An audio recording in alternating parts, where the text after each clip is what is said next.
this guy's career, similar to Orlando Pace, Hall of Famer. He's Joe Thomas. Joins us on the program. Joe, come on in here. All right. Round of applause for you. Hey, how we doing? What's up? Hey, what's up, brother? How we doing? Yeah, showing them off. You know, I did not come empty-handed here because, you know, I'm from Wisconsin. I hope you guys are enjoying yourself. And my mom always taught me we got to be Wisconsin nice, and you don't show up as a guest empty-handed. I got a little hat for you. I know you guys aren't Browns fans, but somewhere there's a Browns fan that may want that when we leave. Okay. Are you still a Browns fan after what happened last night? Well, it was a little tough last night. It was like Christmas morning when you're waking up and you've asked Santa for that one gift and you're just sure it's coming. And then all of a sudden you open it up and it's like, hey, this is a gift certificate for next year's Christmas. Like, dang. What would you have done? I mean, it would be hard for me to pass up on Travis Hunter. Just because he's a guy that can change the game on both sides of the ball. You can never have enough good cornerbacks. You can never have enough good wide receivers. And it would have been nice to see him because I think he's just a great locker room guy. And it was a tough year for Browns fans, let's be honest. And so to get a little bit of excitement and hope on draft day, which is typically our Super Bowl, would have been kind of nice. But I think when you look at the haul that they got, how do you turn that down? I mean, it was a historic haul for being able to just slide back a couple spots and then still get a great player in Mason Graham. Okay, but this is what I never understand. People talk about, oh, you got all these draft picks. But if you're not good at drafting, what does it matter? Because the Browns have a recent history of not being very good at drafting.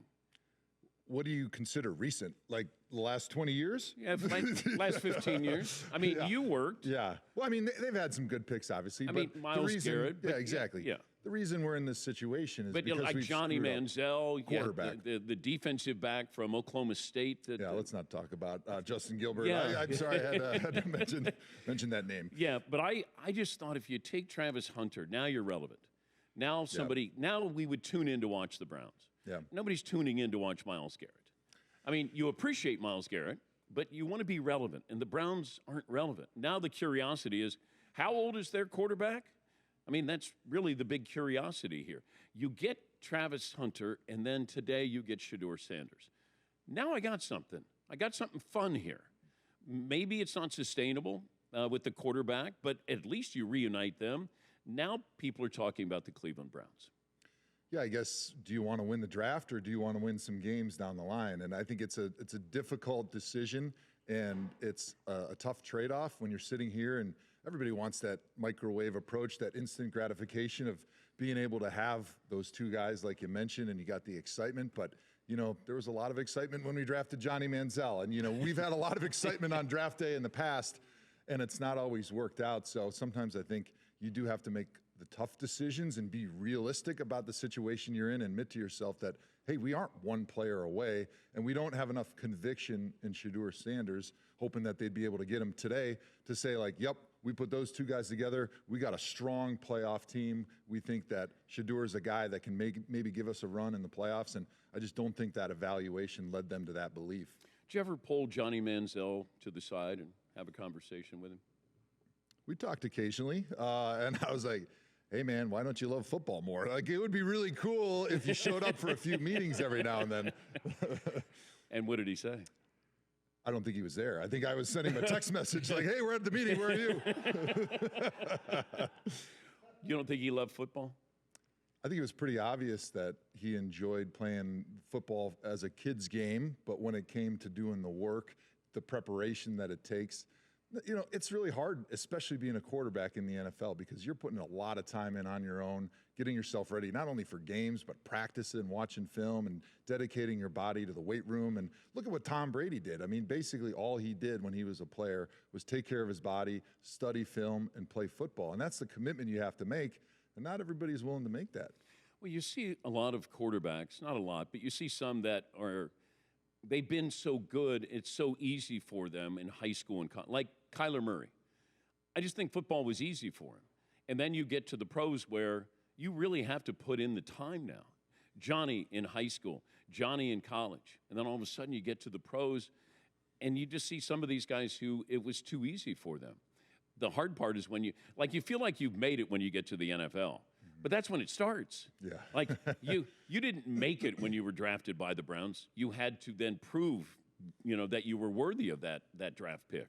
Yeah, and that's one of the reasons that when I was drafted in 2007, I wasn't super excited to go to the draft because it kind of made me upset that a lot of players thought that this was the end of the road. This was my king moment, and now all the work is done, and I can just enjoy the work that I did before and the money that comes and the fame that comes. But for me, it was just like, hey, this is where I'm going to be starting my journey, and this is where the work begins. And I think no matter who you are, no matter how great you are in college and how great you become in the NFL, you do hit those oil slicks on your path to success, and you got to be willing to put in a different level of work and commitment to your craft than you did to be great and win the Heisman in college. Didn't I talk to you the day of the draft or after the draft? You were hunting, weren't you? I was fishing Fishing. out on Lake Michigan, out of Port Washington, Wisconsin, Okay. with the dad. Yeah, it was great. Hey, maybe there's some people from Port Washington, not too far from here. But why go fishing instead of go to the draft? Well, Gil Brandt asked me to go to the draft, the Hall of Fame scout from the Dallas Cowboys. And, I'm a man of my word. I'm a guy that keeps his commitments, or I try to. I did ghost you one time on the show back in 2009. I'm sorry about that one still, by the way. But I had a date to fish with my dad going back a long time on Saturday, and the NFL was just a little bit late to ask me to show up to the draft. Okay. I said, hey, sorry, I'm already planning to go fishing with my dad, and that sounds a lot more fun than putting on the suit and going to New York City. What advice would you give these offensive linemen who were drafted? I would say just come in with your head down, be ready to work, your eyes open, your mouth shut, listen and learn from those old guys, and try to build yourself a process to prepare for games, because that was one of the things that was the most important in my career. I had Hank Fraley, who was our center, now turning into a great NFL coach. He was the offensive line coach for the Detroit Lions, but I was able to get in there and some other veteran guys, and they showed me their process of how you watch film, how you take notes, how you prepare for practice, how you evaluate yourself, because the coaches are going to do a great job. But if you want to be great, if you want to be consistently great, you got to do it for yourself, and you got to have a system that you stick to, that you go through every single day for practice, and then every week when you're getting ready for Sundays. Well, the Patriots were on the clock, and then they take the offensive lineman, Will Campbell, out of LSU. And, it's not a sexy pick. But then you hear what he says, that he'll die. I'm going to protect my quarterback. Yeah. That's when you go, yes. Yeah. Mike Vrabel got his guy. Yeah. But then they talk about short arms. Mm-hmm. I mean, how long are your arms? I don't know. Maybe somebody can look it up, but that was the knock on me coming out short of arms. the NFL draft, which I always thought was funny. I'm like, what makes my arms short? I guess I don't understand, if my middle finger's an inch longer, because they measure from here to here, which is kind of a weird measurement. I don't block people like this. Last time I checked, usually I'm going like this, and I'm blocking with my feet, and my hands are just connecting me and my body to the opponent. And so, obviously longer is better than shorter with your appendages, but it really is not gonna, well, here we go. We got apparently an aficionado. He knows the thing. But I don't know why they think that a very, very minute difference is able to classify somebody as, yep, you can do it, and nope, sorry, you can't do it. Because really, it's your feet, it's your technique, it's your balance, it's your mind and your ability to get into those biomechanical positions. It's the way you can bend your ankles, knees, and hips. That's what determines success or failure. But I think sometimes, especially with the combine, we're very attached to these measuring systems that are very, very archaic. They're not very accurate at measuring exactly how long are your arms, because I always thought, hey, wouldn't it be good as if you put a plate of glass between the guy's chest and you had them stick their arms out like this with their palms, because that's what you block people with. You don't block people like this.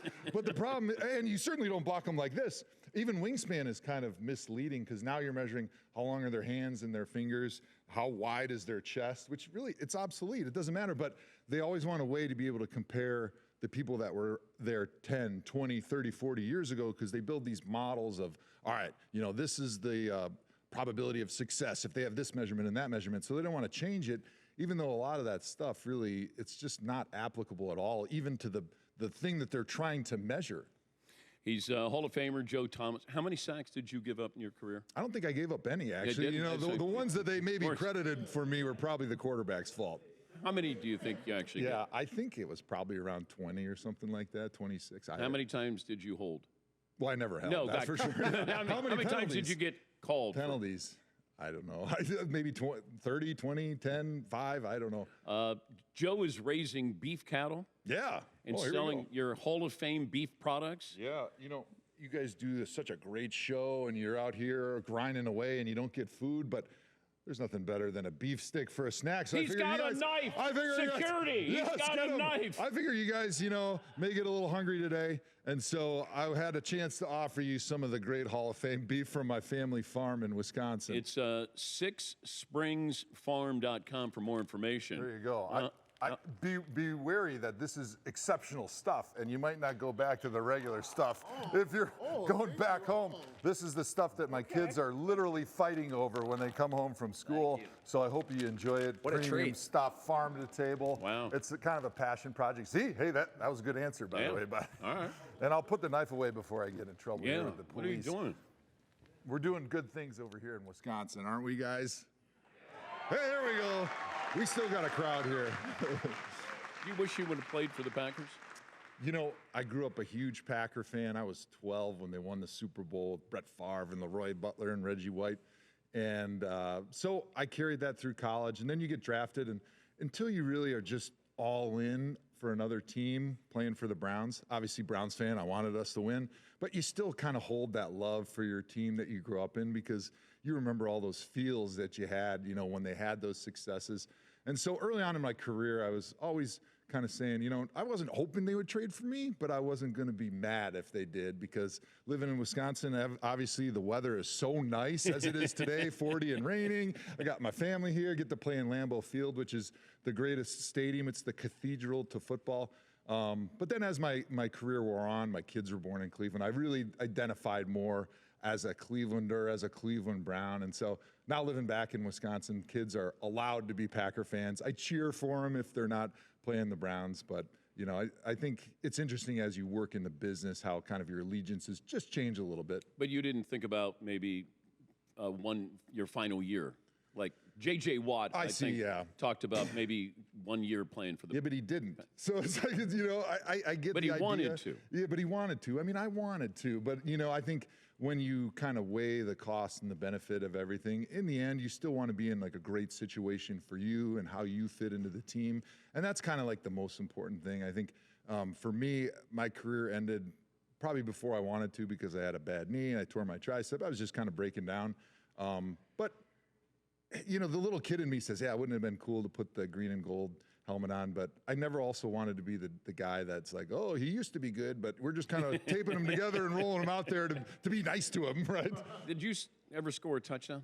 I never did. I picked up a couple fumbles, and that's about it.